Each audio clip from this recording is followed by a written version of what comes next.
Okay, good morning everybody, and Hazak Baruch. Thank you for joining us on this beautiful Thursday morning as we are studying together Perashat Tetzaveh.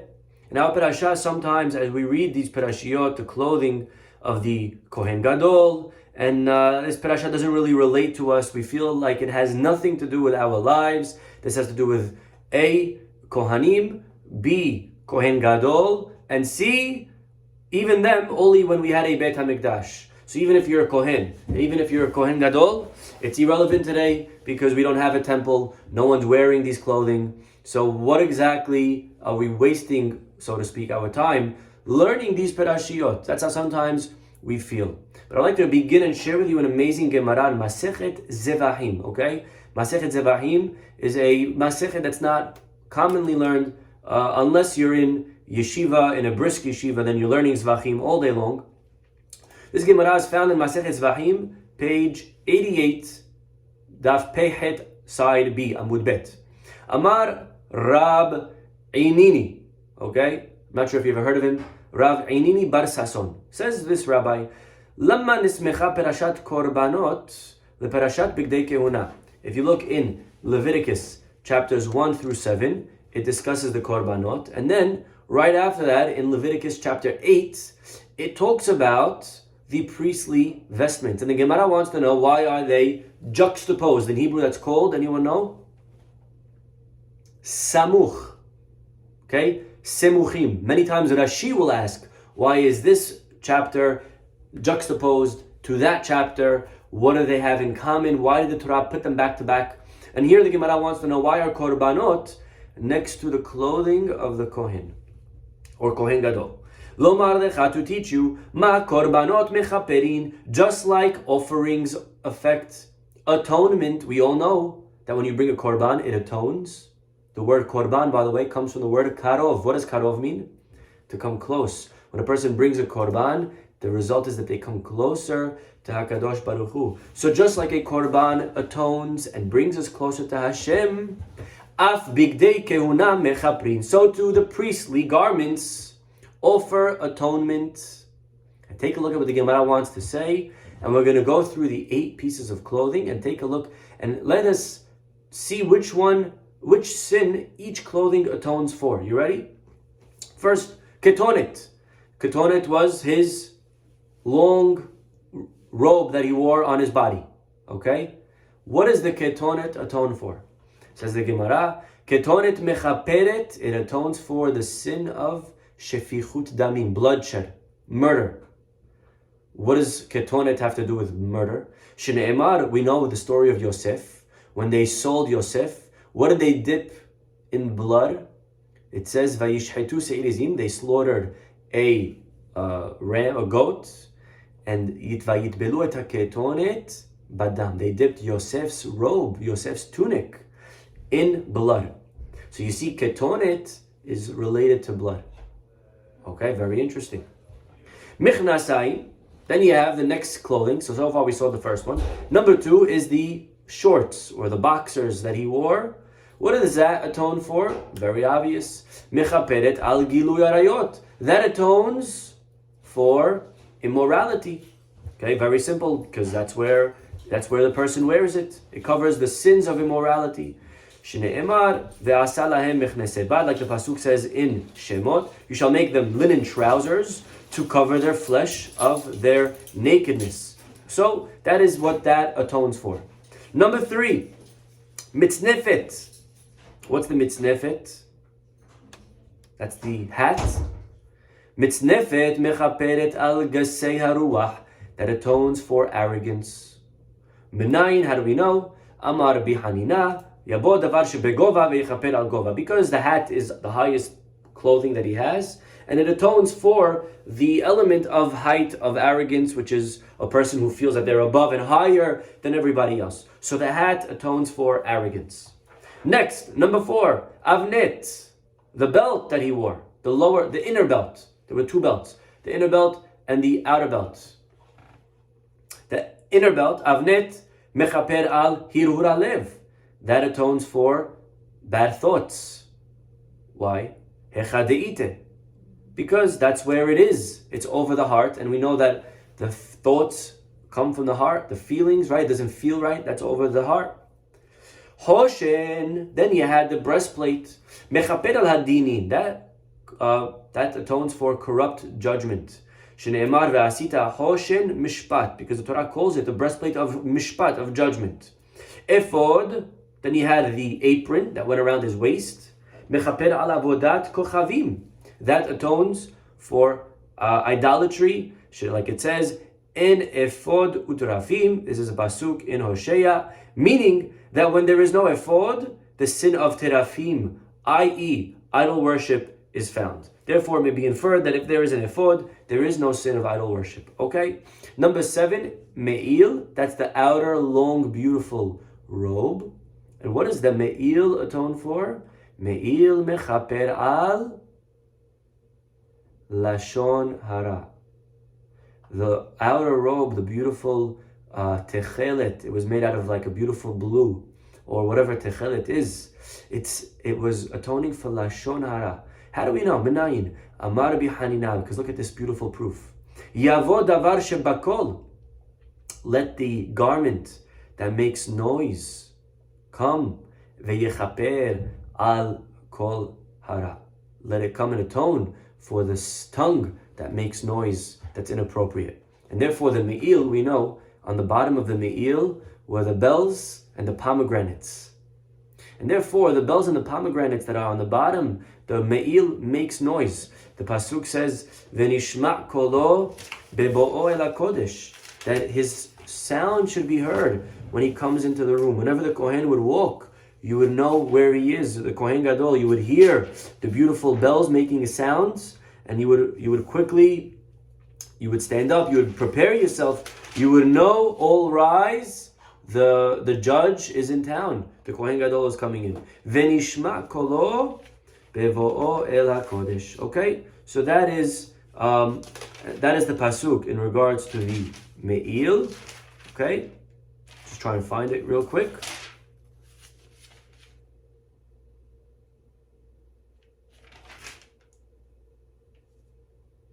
This is going to be found in chapter 28, pasuk 35.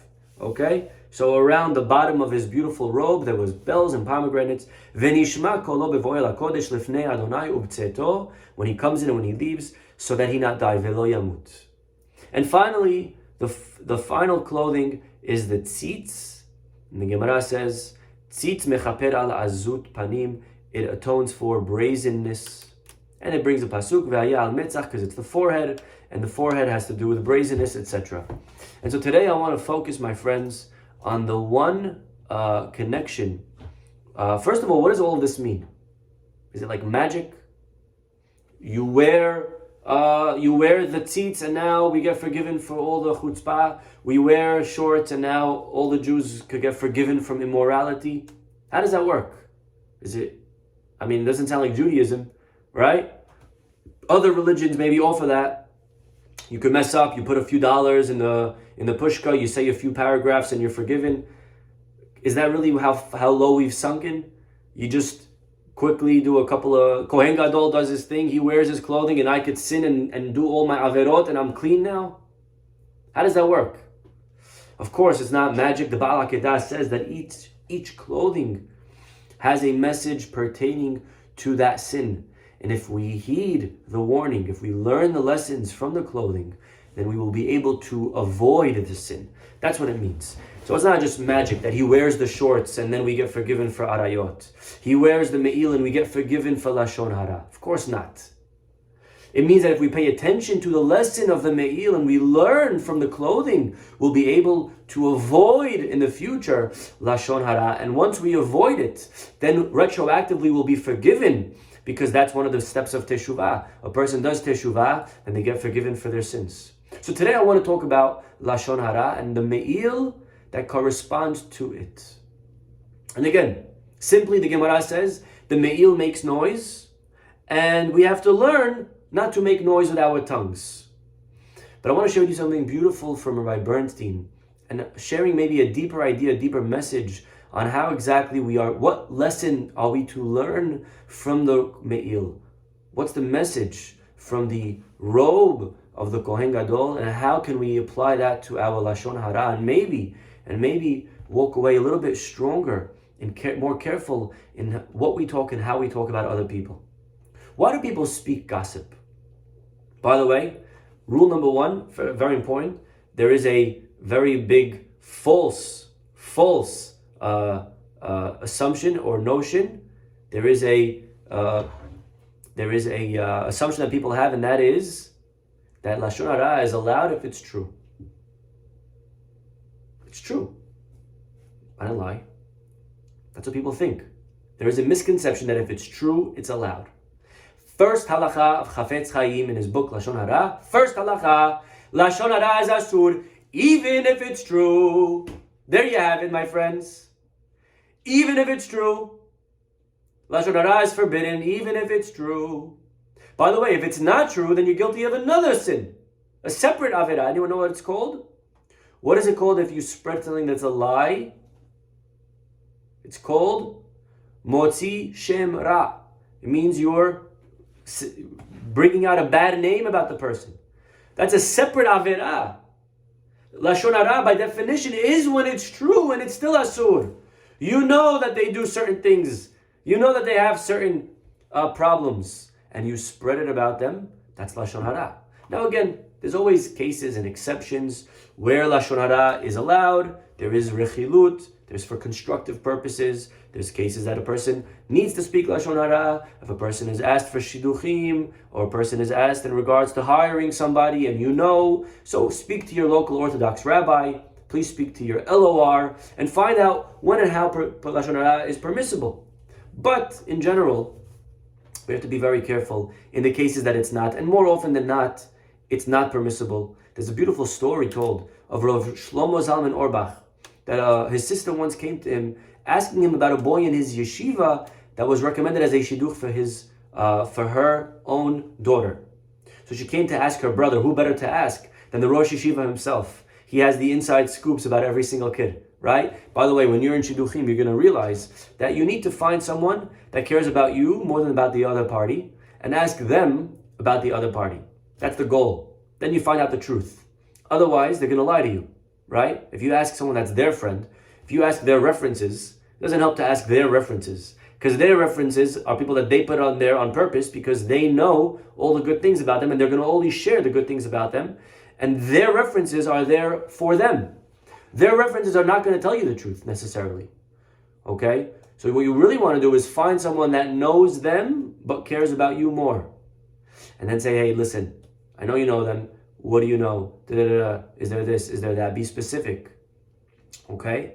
So, anyways, the sister comes and she says to her brother, listen, brother, someone recommended this boy in your yeshiva. What do you think?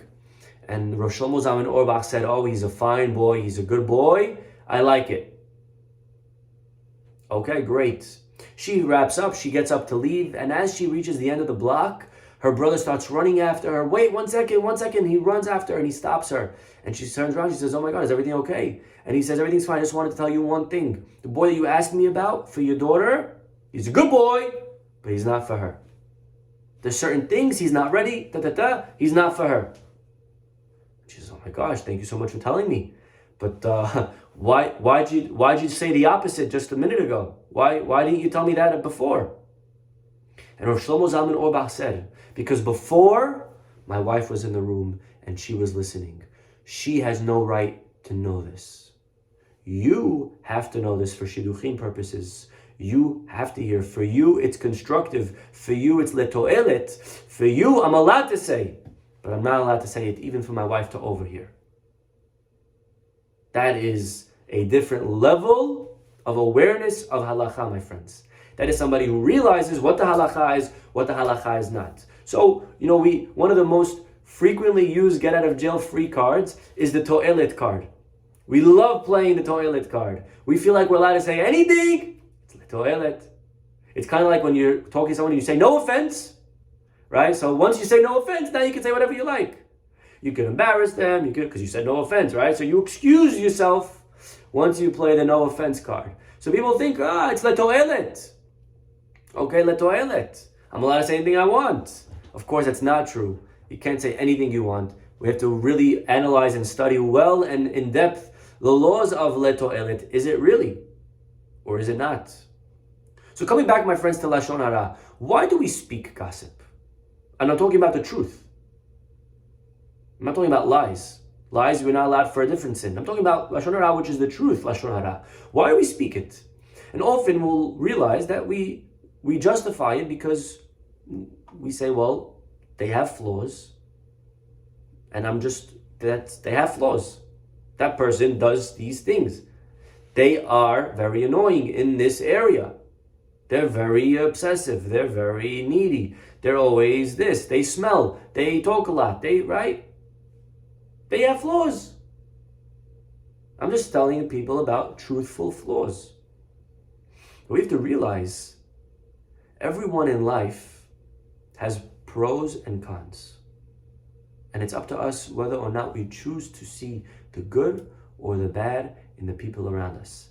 Everybody has flaws. Our own children have flaws. Our own spouse has flaws. We have flaws.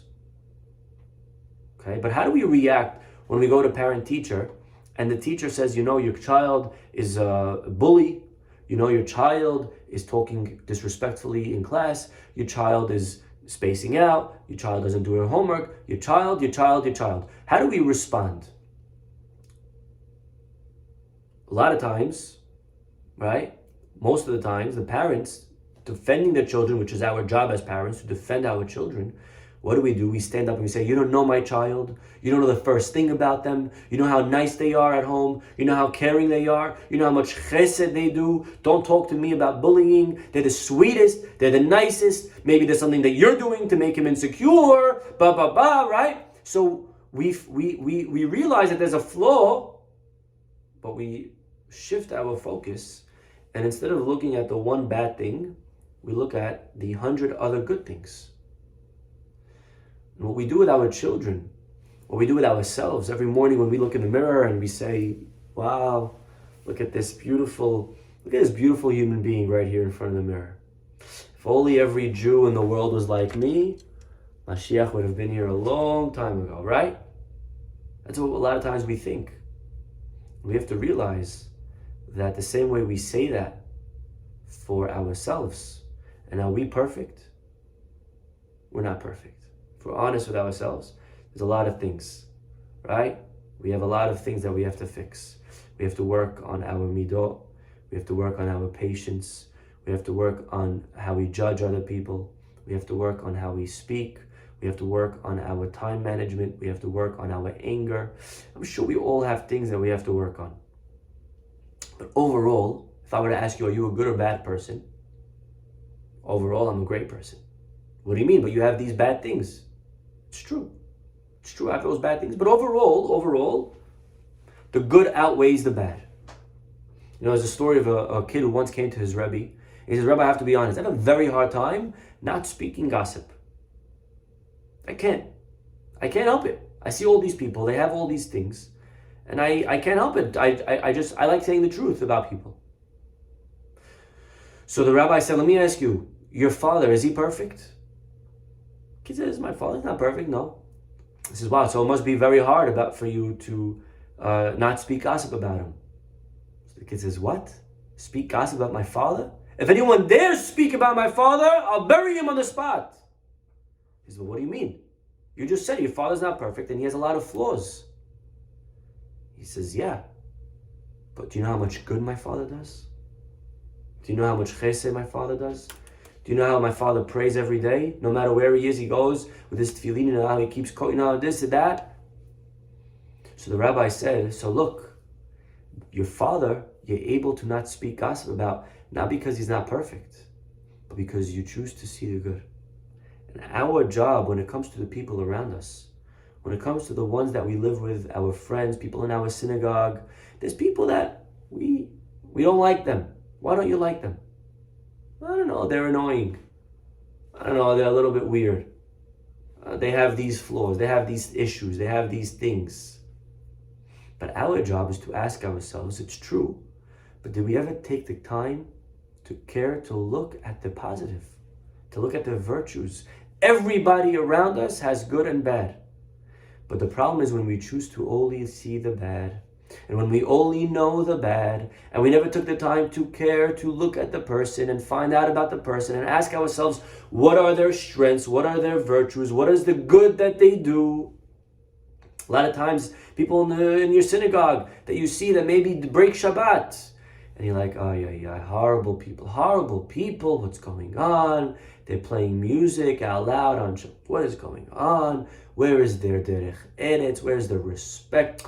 Come on, you're eating not kosher. How could you eat that? It's not even parv, it's meat. I can't believe it. Horrible people. What's the matter with them? When are they going to ever change? Right? You can't even go to shul. You come to shul once a year, and even when you come, you talk outside, you take a break, and this and that. You can't keep these fasts. What's the matter? And throughout our lives, we're judging, we're putting down, we're labeling, we're mocking, we're ridiculing, we're speaking gossip. And the question that we have to ask ourselves, yes, but do they have virtues? What are those virtues? What's the good about them? Maybe there's good that I don't know about. And if we could take the time to care and to look, we'll realize, wow, you know what? This person, yes, they do those bad things, but they also do these amazing things. Look how much they give. Look how much they help. Look how concerned they are.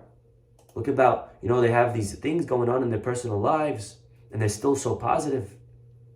Our rabbis say, based on the pasuk in Shir HaShirim, Kefelach harimon rakatech, mibal etzamatech, just like a pomegranate.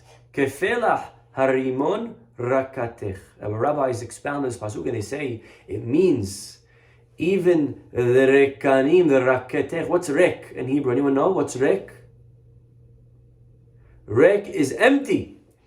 Even the empty ones. Afilu rekanim shebach. Meleim mitzvot karimon. Are filled with mitzvot like a pomegranate. I always wondered, it never made sense to me. So wait, time out. Are they empty or are they filled? You can't be both. Either empty with mitzvot or filled with mitzvot. How could you use in the same pasuk, afilu rekanim, even the empty ones are filled? Well, if they're filled, then they're not empty. But the idea is that from far, they look empty. If we judge from a distance, they look like they have nothing good to them. There's not a good bone in their body. But if we take the time, if we invest the energy, if we take a closer look, if we take a second glance, we will find their virtues. We will see all the amazing virtues and aspects that they have to them. But when we look from far, it's rekanim. When we take a chance to know the person, to get to know them, to ask about them, to find out about what's going on in their lives, to see the good that they do, we'll realize that they have so much good to them, they're actually not empty at all. They're filled like a rimon. But only when we look from far do we judge people. We know that the first case of anti-Semitism in the Torah, or one of the first cases of self-hatred Jews in the Torah, was the brothers selling Yosef. When the brothers sold Yosef, right, it's because of that the Jews went to Galut of Egypt. It's because of that the 10 martyrs died. It's because of that we're still suffering today in a way. It's the plague that has affected us, not COVID, but it's the plague that has affected us from the beginning of time until today. Self-hatred. And until we fix the hatred that we have for other Jews, Mashiach ain't going to come. We got to fix our sinat chinam.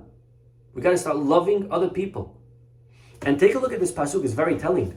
When it comes to the brothers and Yosef, we know that it all went south when Yosef came to check up on them. And the pasuk says something very, very powerful. When Yosef comes to check up on his brothers, and Yosef, Yaakov, we know, sends him to go check up on them. And then he gets lost, do you know where they are? And look at this. Pasuk 18 in Bereshit, chapter 37. Vayiru oto merachok. They saw him from a distance. Ubterem yikrav alehem. And before he could even approach them, they conspired against him to kill him. And they said one to another, look at this dream boy. Let us kill him. Now, a rabbi say the flaw, the mistake that the brothers made was vayiru oto merachok. is that they saw him from far. And from far, Yosef looked empty. From far, Yosef looked like a murderer. From far, Yosef looked like he hated them. From far, Yosef looked like he was trying to speak gossip about them. Vayiru oto merachok. And when we look at Jews from far, then of course we hate them. Of course we speak gossip about them, because there's nothing good to say. But when we take the moment, when we take the time to get a closer look, what does Yosef say to his brothers at the end, right before he reveals himself, my friends? Right before he takes off his mask and he says, Ani Yosef. What does he say to them? He says, Geshu na elai. Come closer. Get to know me. Stop judging me. Stop labeling me. If you could just take the time, if you just cared to come closer and see me, maybe you wouldn't talk bad about me. Maybe you wouldn't want to conspire to kill me. But that was their mistake. Vayiru oto merachok. And Yosef says the antidote, the remedy, the solution is Geshu na elai. Please come closer. Please take a minute to know a little bit about me. Today, unfortunately, there's so many Jews out there in the world. There's so many, Goyim out there in the world that hate us. There's so many non-Jews that speak gossip. And I guarantee you, all the gossip that's spoken is coming from people, at least most, that are just ignorant. They just don't know. There's a certain athlete that was playing a video game, and he wrote about Jews. He used a very inappropriate word. And a wide receiver from the NFL, a Jewish wide receiver, he texted him, he messaged him, and this went viral. He messaged him and he said, listen, I know you use that word. I don't think you know what that word means. Why don't we grab a coffee? Why don't we have a sit down? Why don't we go out together and I'll explain to you the history of that word. I'll explain to you who Jews are and what Jews are. Maybe I could change your mind. Maybe you could stop judging us from far because you don't know the first thing about Jews. When people hate us, when people talk negatively about us, it's because they're choosing to see us from Rachok. It's because they're trusting every title. They're trusting every headline. They're trusting everything that's said about Jews without investigating. The first step of Lashon Hara is to investigate. If there's people that we don't like, people that we speak negatively about, find out about them. You know, there's many people that you know that do very bad things. And if I were to call you and say, hey, you know that person, that they're wicked, they're horrible, they're Reshaim, we would be very patient. No, I know them. They're not as bad as you think. And if I show you the same exact type of person that you don't know, that does the same averot, you'd say, horrible people. What's wrong with them? When are they going to ever, wake up? What are they waiting for? Does Hashem have to bring another COVID, right? But when it comes to the people that we know, because we know them, because Geshuna Elai, we come closer. We take a step closer to them. We care to ask and to see the bigger picture. My friends, the remedy to Lashon Hara is to widen the lens. It's to look not from far, but from close. And this is really how we got out of this episode of Purim. Haman knew this. Haman said to Ahashverosh, Yeshno Am Echad. There is a nation that's mefuzar umforad ben ha'amim.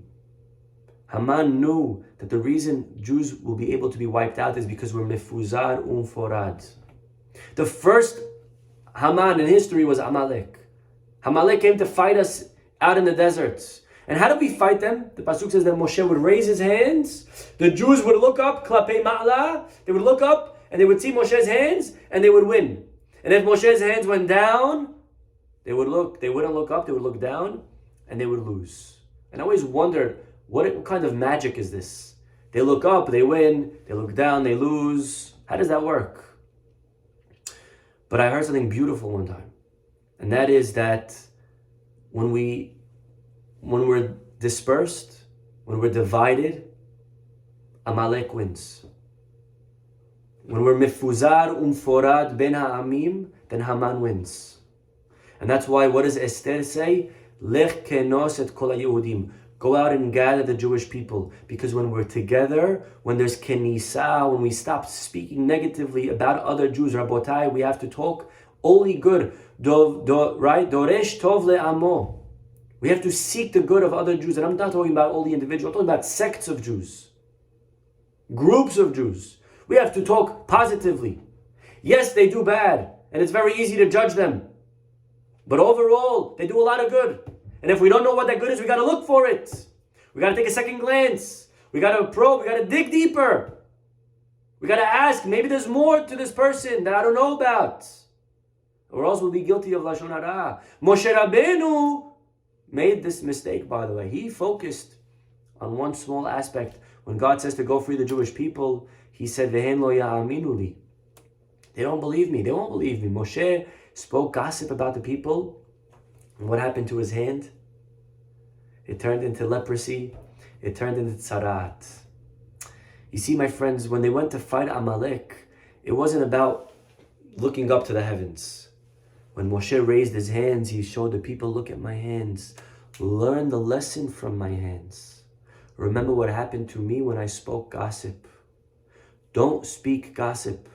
When he would raise his hands, you know what the Jewish people would realize? Mistaklin klapei ma'ala. They would look not up, but they would look at the ma'alot, at the virtues of every single Jew.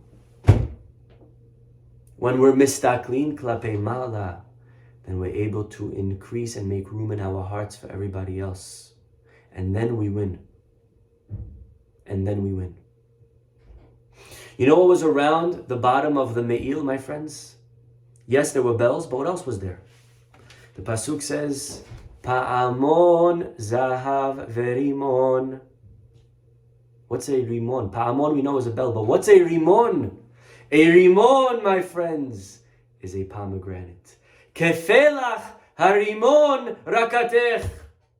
When the Jews remember the message of the pomegranate, when we look at the rimon and we realize that maybe this Jew looks empty, but if I get to know them, I'll realize that they are melei mitzvot karimon. Then no longer will I speak Lashon Hara. Then I will learn the lesson of the gossip. And I will be able to make room in my heart for the other people. One of my favorite stories is a story of Levi Yitzchak of Bardichev. He was once walking on Tisha B'Av and he sees a fellow Jew eating. And he runs over, he says to the Jew, you know, it's Tisha B'Av today. And the Jew says, of course, I know it's Tisha B'Av. He says, oh, well, then maybe you must have not been aware that it's forbidden to eat on Tisha B'Av. He says, no, Rabbi, I know you're not allowed to eat on Tisha B'Av. He says, well, then maybe you're unaware that maybe you're sick and that's why you're eating. He says, no, I'm feeling fine. I know it's Tisha B'Av. I know you can't eat on Tisha B'Av. And I'm feeling fine, never been better.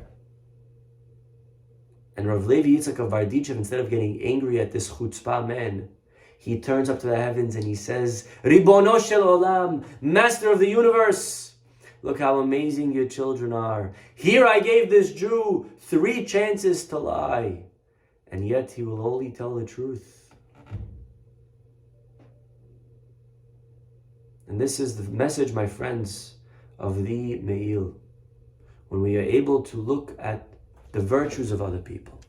Yes, they have flaws, maybe big ones, maybe ones that we'll not be proud of. Maybe we'll never let our kids marry them. That's fine. But that's not the question that we have to ask ourselves.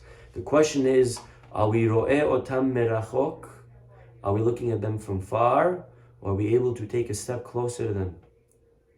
When we learn the lessons. And just to close with an amazing idea from the Zohar. The Pasuk says when it comes to this Me'il, Venishma kolo bevo'el HaKodesh. His kol, his sound will be heard when he enters the Kodesh. And our rabbis have many things to say. But our rabbis say one thing. Venishma kolo bevo'o el HaKodesh. You know where we have to let our voices be heard? Kolo. You know where we have to make sound, where we have to make noise? Bevo'o el HaKodesh. When it comes to holy things. When it comes to Torah, we got to talk. When it comes to prayer, we got to talk. When it comes to Kodesh, we got to speak. But a lot of times, it comes down to things that are not Kodesh. When it comes to things that are not holy, we know how to talk a lot. And then when it comes to learning, all of a sudden we become a mute. All of a sudden we don't know how to talk. All of a sudden we don't know how to learn. All of a sudden we're not interested. All of a sudden we're asked to say Dvar Torah. We become very shy. But says the Zohar, if we use our mouths negatively, if God forbid a person uses their mouth to speak Lashon Hara, then their prayers, that mouth that they used for gossip, cannot be used anymore to pray. En kategor na'aseh sanegor. Sometimes we wonder, why are my prayers not being accepted? I'm praying every single day. Sometimes we have to check. Maybe our tools that we're praying with are broken. If a person's always constantly talking negative, if a person's speaking not inappropriately, en kategor na'aseh sanegor, that mouth cannot be used in a place of worship. That it's inappropriate to bring. Just like if a person had a shirt that was dirty, inappropriate pictures, you would tell them, hey, you can't come with that shirt into Bet Knesset. If a person's mouth is inappropriate, they can't come with that mouth to pray. What do we say right after the Amidah? After the Amidah, we say a short prayer. Elokai, God, Netzor leshoni mera. Please protect my mouth from bad. V'lesiftotai medaber mirma. And my tongue from speaking negative. Why do we make this prayer? Why here? Why now? According to the Zohar, we have an answer. Because if it's true that my gossip prevents my prayers from being accepted, so right after praying, I say, God, if I did speak gossip and it's going to prevent my prayers from being accepted, please help me stop. Please netzor leshoni mera. Please make sure I no longer speak. This way, my prayers can go straight up to the heavens. We know when a person has leprosy and they are outside of the camp. The Pasuk says, we know that a person with leprosy gets this punishment because mainly he did which sin? Tzarat is a punishment for gossip, for Lashon Hara. The Pasuk says, V'tameh tameh yikra. He has to call out, Tameh tameh. I'm tameh, stay away from me, nobody come. I tested positive, no one come next to me. He has to stay social distance. Right? Tameh yikra. He's warning people not to approach him. Our rabbis say a little bit deeper though. And our rabbis say, Tameh yikra is his way of asking others, please pray for me. I'm tameh, please pray that Hashem should heal me so that I could come out of this quarantine already. And the obvious question is, why not pray for yourself? We know the most powerful prayers are the ones that one prays for themselves. If you pray for someone or if you pray for yourself, much more powerful when a person prays for themselves than if other prays for him. But the answer, according again to the Zohar, we have an answer. He can't pray for himself because this man is guilty of gossip. And his tongue, his mouth is broken. Therefore, he begs other people to pray for him. And if that's the case, we come back to our pasuk and we have a beautiful interpretation. Venishma kolo bevo'o el hakodesh. What does that mean? Not only will the sound of the robe be heard when he enters, but now if we learn the lesson of the Me'il and we stop our gossip, now when we pray, now when we enter the Kodesh, now if there's no more Lashon Hara, then God says, let me hear your prayers. Let me hear what you have to say. I want to hear you, Venishma kolo. Now I can hear your call when you enter the sanctuary to pray to HaKadosh Baruch Hu, because we've eradicated and we've removed this plague of Lashon Hara from our midst. We should be zocheh, all of us, to learn from the clothing of the Kohen Gadol, to learn and heed the messages of all of them, including especially the Me'il. We remove the Lashon Hara when we're able to remember that the Rimon, the people around us, are beautiful. Maybe I don't agree to them politically. Maybe I don't agree to them in certain hashkafot. Maybe there's certain things that I would never see. Maybe I would never let my kid marry their kid. But there's amazing virtues to them. And because of those virtues, I focus on them. I highlight those instead of their flaws. And I could find room in my heart to start loving the Jews around me. I stop speaking. And then when we stop speaking negatively, We'll be zocheh very soon to learn and to fix the tikkun, the sale of Yosef. We'll be zocheh very quickly to the Beit HaMikdash, speedily and in our days. Amen. We'll stop over here. See you all tomorrow. Bye-bye.